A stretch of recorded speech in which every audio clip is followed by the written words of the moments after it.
So for us, it's really been like building the community, letting people along for the journey. Like we're starting to launch some new product sets, and the way I'm doing it is actually having our customers tell us what they want next. Welcome to Honest Ecommerce, a podcast dedicated to cutting through the BS and finding actionable advice for online store owners. I'm your host, Chase Clymer, and I believe running a direct-to-consumer brand does not have to be complicated or a guessing game. On this podcast, we interview founders and experts who are putting in the work and creating real results. I also share my own insights from running our top Shopify consultancy, Electric Eye. We cut the fluff in favor of facts to help you grow your e-commerce business. Let's get on with the show. Hey everybody, welcome back to another episode of Honest Ecommerce. I'm your host, Chase Clymer, and today I'm welcoming to the show an amazing founder. We've got Brandi Corbello. She is a melanoma survivor and the founder of Melan, a sunscreen brand that's redefining sun care with a focus on comfort, fun, and giving back to melanoma and skin cancer research. Brandi, welcome to the show. Thanks for having me, Chase. I'm excited. I'm excited to chat. So first, I always like to shout out when and where I meet people. Because I like to encourage our listeners to actually get out of their bubble and go to events, which I know you guys are super event driven over there. And we'll talk about that. It's like, well, we met at the Surf Expo down in Orlando. We did. Yeah. And we did in January. It was freezing too. Yeah. You know what? Leaving Columbus, Ohio, and then getting down there. And it was maybe like one of the coldest things in recent history. I was like, this is no fun. People leave Ohio for Florida for the warmth, but it was no good that day. Yep, totally. I enjoyed that conference quite a bit, and it was great that we met. So quickly, you know, let's take me back in time. You've got an amazing story that you were telling me there, and I was like, this is perfect for the podcast. So where do we want to start with this story? Yeah, I didn't think in January of 2025 I'd be having this conversation, and I love sunscreen as much as I do, but in 2019, I actually had just moved to Chicago for my job. I got relocated there. I was 30, I was crushing life. And I had seen a spot on my back. I was wakeboarding with some friends. I noticed this like weird spot. And I ended up calling a random dermatologist, just saying like, hey, I don't like this spot. It's talking to me. It's very ugly. It's not cute. Could you just take it off? And originally my appointment was supposed to be set for April of 2020. Like we could dive into that as well. But yeah, I became so obsessed with this spot. I called back the next week and I was like, will you just take it off when you open? Like no big deal. And they said, yeah, sure. So I went in the next week on a random day that they opened. They scraped it off. I left, went about my business. I travel a lot for work. So I headed to Wichita the following week. Got a phone call that it was melanoma. And I was like, cool lady, thanks. Got to go. Bye. Right. And she's like, no, like you need to go into surgery right now. And I was like, this seems a little dramatic. Because at that point in my life, like I had only heard about people having like this like non-cancerous skin cancer, if that makes sense, like basal cell and stuff like that. So I thought that's what she was telling me. And I was like, this seems dramatic. I'm at work. Got to go. Bye. And then I, Googled it that night and I was like, oh, this is like the real cancer, like kind of a big deal, melanoma. I called back the next day and she said, I was wondering when you would call back. I ended up flying back from work early. I went into surgery pretty quickly. The surgeon told me there was likely only a 10% chance it had spread. So basically what that meant is likely it was stage 1 and I would move on with my life after the surgery. Well, I get a phone call a week later and it had spread. So I was stage 3. So I had stage 3 melanoma diagnosis in August of 2019 at the ripe age of 30. And I went through 13 months of immunotherapy treatment. But what's really important in like kind of the brand, like how did we get here, right, is I never wore sunscreen before. And getting a cancer diagnosis like that will force you to focus on what you put in and on your body because that's what you can control. Like you can't control the cancer, but I can control how I take care of myself. So I started wearing a daily SPF because I was only 30 and I love being outside. And as I like really started focusing on like ingredients in my food, I also started focusing on ingredients in my skincare because your skin is like the gateway into your body, right? If you really think about it. And what I realized is a lot of the products on the shelves aren't that great for you. They, have artificial fragrance and all these other things. And out of my own curiosity, I just started asking people questions, and I realized that sunscreen didn't have to be made the way that we typically get it. And I ended up doing a lot of advocacy. So, this is 2019, 2020, like we're 5 years later. So how did we get from that to this? I started doing a lot of advocacy and, like pushing for new active ingredients and all these other things. And something happened at one of those events, and I was on my way home to Nashville, and I had met a lot of chemists and manufacturers at this time. And I've been very blessed and fortunate with my career. I called one of them and I just said, like, how much does it take me to, like, how much will it cost me to do a sunscreen company on my own, And they were like, they told me the number, and I was like, I could make it work. And, I really focused in on the product. There's so much education I gained like over the 5 years before we launched on sunscreen and skincare and what everything means. And I just felt like the general public, even I, like growing up, didn't know these things. And I thought it was important to start a brand that could be educational, where people feel empowered when they like pick up a bottle and like they can understand what's in it, what's not in it, like what it will do, what it won't do. And I do think too, like, so that's like the product side. The other side of it too is if you really look at like the shelf itself, right? I would say it's kind of a stale category. Everybody's doing the same thing. They're using the same color palettes. And I thought it would be fun to bring something in that had some energy, that's vibrant, that's refreshing, that makes you feel a little thirsty, like, so that's really how it came about. I don't know if that's a long-winded answer, but I mean, this is a long form podcast. We're going to get into it. So what year do you remember, like, when you called that chemist and kind of had that, you're like, this is the ideation, this is when the seed was planted? So like, it was kind of being planted, but I didn't realize it because I had been talking to chemists and manufacturers since 2020, just because I'm a curious person. And I wanted to know how it was made. Like, I was like, what is this ingredient? What's that ingredient? What does this do? What does that do? And that's just like me empowering myself and educating myself on the products. But then when I was like, I'm going to do this, was July of 2023. And then we launched in July of 2024. Gotcha. So about a year from kind of, all right, we're doing this, to you launch the brand. What were some of the major steps in that year?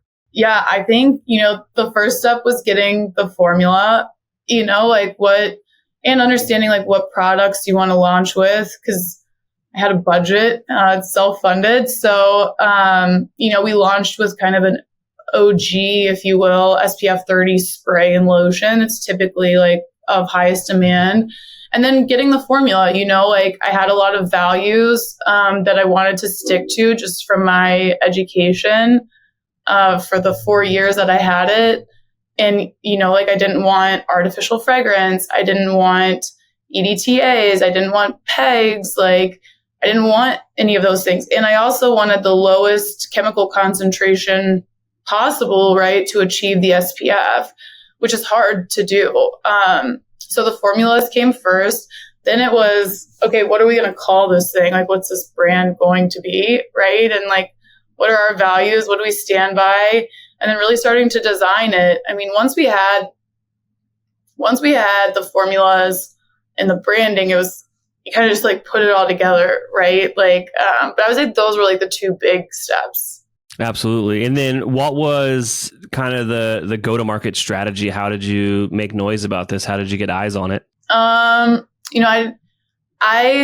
grew up in B2B space, mostly like tech. So like to me, like direct to consumer is like a whole new world for me. So for us, it's been direct to consumer, mostly on Instagram so far. We will be unlocking like TikTok and some other things this year, but really telling the story of the brand, starting to introduce the product. I think a big part of it too for us is community. Like I am very passionate about these products and what they stand for and what they can do for you. And I want everybody to like feel like they're a part of it, right? And it's like a brand they can trust. So for us, it's really been like building the community, letting people along for the journey. Like we're starting to launch some new product sets and the way I'm doing it is actually having our customers tell us what they want next. So I'm working on 50 formulas at a time, but I'm basically saying like, hey, what would you like to see next? And I work on those formulas because I kind of have an idea of where they could go, right? But I'm launching the products based on like what they're asking for. And that's how I've been always. And I think it's been a really important part of just building this too, is making people feel like they're a part of it. Absolutely. And obviously we met at a trade show. How many trade shows are you going to, a month or a quarter, and how does that play into kind of your growth strategy? Yeah, we'll go to about 4 a year. So like 1 a quarter, 4 to 5 a year, I would say. So we have like a couple, maybe 1 quarter that has 2. But for us, the trade shows are getting the brand story out there. Like, so creating some brand awareness, letting people know we're here. So that's part of it. The other part too is getting into retail. So for us, it's more of like the boutique play, and making sure that people have like the convenience of being able to like access our product when they're on vacation or they're on the run. So the trade shows for us are getting into boutiques. I would say anything that's, 50 doors or less is like really where we're going to sit for the next couple of years, if I had to take a guess. Hey, Shopify store owners. Have you ever wondered if your store is leaving money on the table? Imagine increasing sales without spending more money on ads. Sounds too good to be true. Well, it's not. I'd like to introduce you to StoreTester. StoreTester is a done-for-you conversion rate optimization service for Shopify merchants. Could your store benefit from increased conversion rates, higher average order values, and improved revenue per visitor? StoreTester could be the perfect partner for you. From ideation to implementation, this full-service A/B testing service takes all of the guesswork out of improving Shopify stores. StoreTester does all the work for you while offering month-to-month transparent fixed pricing. It gets even better. They believe in their service so much, they're offering the first test for free for qualified merchants. Let me repeat, the first test is free for qualified merchants. Curious to see if you qualify for a free test? Reach out today. Visit StoreTester.com to schedule an intro call. That's www.StoreTester.com. Schedule an intro call today to see if you qualify for a free test. Hey everybody, today's podcast is brought to you by Intelligems, the ultimate profit optimization tool for Shopify merchants. I'm telling you this, obviously I own an agency. We use Intelligems when we're running split testing and CRO stuff for all of our clients. Are you looking to maximize your profits? Intelligems offers data-driven solutions to optimize your content, prices, discounts, and shipping rates. Join over 500 happy clients who have seen significant improvements. With Intelligems, you gain control over your e-commerce economics, boosting your profit per visitor by an astonishing 36%. But that's not all. Intelligems users report a 54.62 increase in revenue per visitor and a remarkable rise in conversion rates. How does Intelligems do it? Through a suite of tools that allows you to A/B test everything on your Shopify store, from landing pages to product prices and shipping rates. Imagine testing new layouts, offers, even a new Shopify theme with ease. We're testing a new landing page for our client on a new theme versus an old landing page on their old theme right now. Intelligems empowers you to find the perfect price point for your products and optimize your shipping strategy. But there's more. Boost your average order value with customized campaign offers and discover if your customers prefer free shipping or a lower list price. With over $100 million in incremental profit generated, they have over 1.5 billion transactions ran through their software. They have over 400 million shoppers that have gone through their test. Intelligems is not a tool, it's a game changer for your business. Are you ready to transform your Shopify store's profitability? Book a demo today at Intelligems.io. Empower your brand to reach new heights. Again, that's Intelligems, giving superpowers to your customer acquisition, retention, and overall profitability. Now, are there any moments that kind of stick out to you in your journey so far that you think is worth sharing? I think there's been a couple of moments, right, where you're like, wow, I can't believe I didn't even think of that.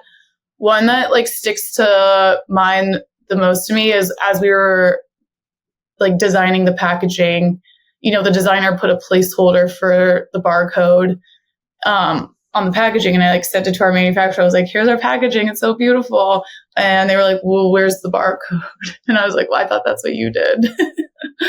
So I think it was like one of those moments where you're like, oh, I need to go get the barcode. How do I do such a thing? Do I draw it? Do I make up numbers? I'm confused. Barcodes are such a annoying little world to learn about in retail. It's like a whole world on its own, like this barcode stuff. You like don't even realize it because if you Google it, I would say it's kind of a little mafia-esque. They control everything. They control everything. And it's funny when you Google, like, how do I get a barcode? Because that's pretty much what I did. It's like, well, you can make one in Excel. And I was like, oh, that sounds interesting. And then you really look at it and you're like, that's not the proper way to get a barcode. It's not going to be accepted. So that was interesting. I think the other thing too is like the brand. So originally, this was like a lesson learned that I've started sharing with other like founders who are like, like a year behind me. I originally was going to call it nuda, which translates to naked in Italian. And the reason why, in Spanish, I believe, but the reason why is in the melanoma community, they say hashtag get naked, which means get naked for your dermatologist, right? So they can check your body for moles.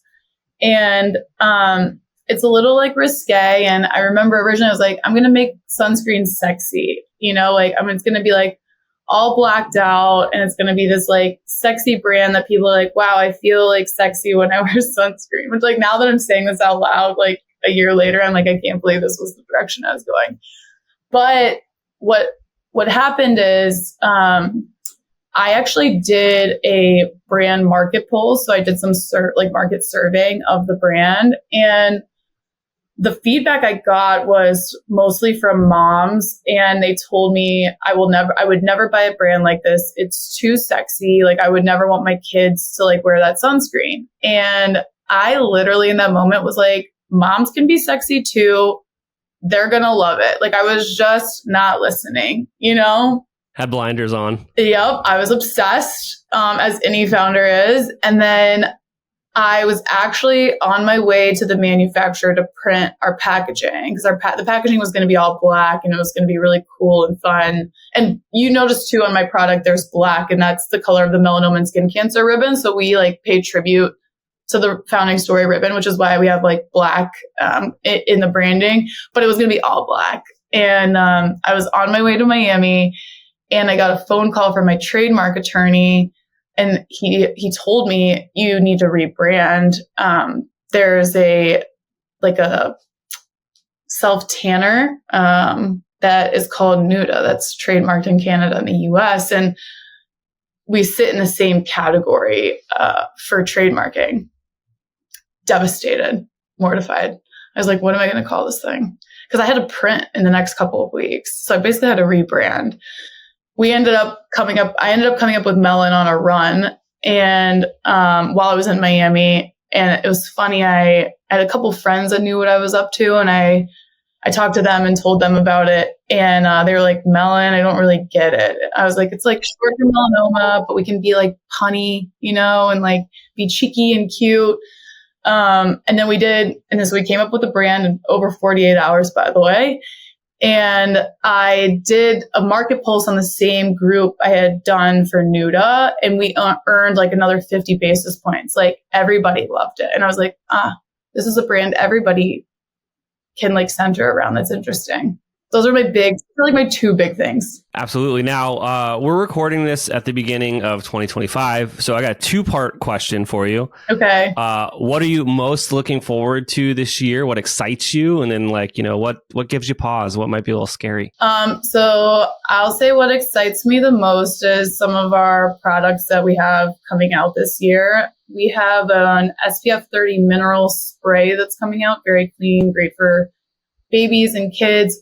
Why I'm excited about it is most mineral sprays in the US are actually aerosols. So they have propellant in them, and ours is a non-aerosol. So there's no propellants.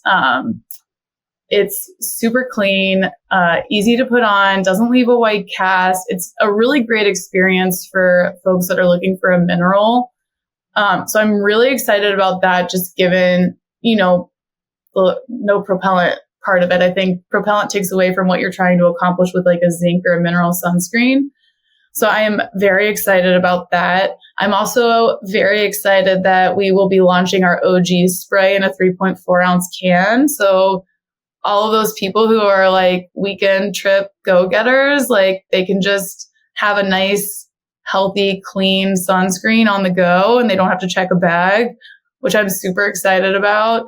And then I think in general, we've got a lot of really fun, we obviously do trade shows, but we're doing a lot of really fun brand collabs and more intimate events, like bringing like people together from a community perspective. And I'm super excited about that just because it like fills my cup, like being able to like have intimate conversations and like bringing people together on like a common ground. So that's what I'm most excited about. What was the part like nervous about? Just nervous, afraid, who knows? It's our first full year. So last year we launched towards the end of July. So we're kind of at the tail end of like our the summer season. Yeah. Our high season. So I am very nervous to have a full year. I will be honest. I can't believe it's only January 28th. Like I've already been nonstop and it's not even season. So I am very nervous about that. And just hopeful that we can keep up. Absolutely, Brandi. Now, you talked so much about how passionate you are about your product, about how much time went into the formulation of it. If I'm listening to this and I'm curious and I want to check it out, where should I go? What should I do? Yeah, you can find us on Instagram, Melan, MELAN, .suncare. And then also same thing on our website, melansuncare.com. We also, this is like new news, are available on Amazon as of last week. So you can find us there as well. Awesome. Congrats on launching on Amazon, by the way. Thank you so much for coming on the show this week. For sure. Thanks for having me, Chase. We can't thank our guests enough for coming on the show and sharing their knowledge and journey with us. We've got a lot to think about and potentially add into our own businesses. You can find all the links in the show notes. You can subscribe to the newsletter at honestecommerce.co to get each episode delivered right into your inbox. If you're enjoying this content, consider leaving a review on iTunes. That really helps us out. Lastly, if you're a store owner looking for an amazing partner to help you get your Shopify store to the next level, reach out to Electric Eye at electriceye.io/connect. Until next time.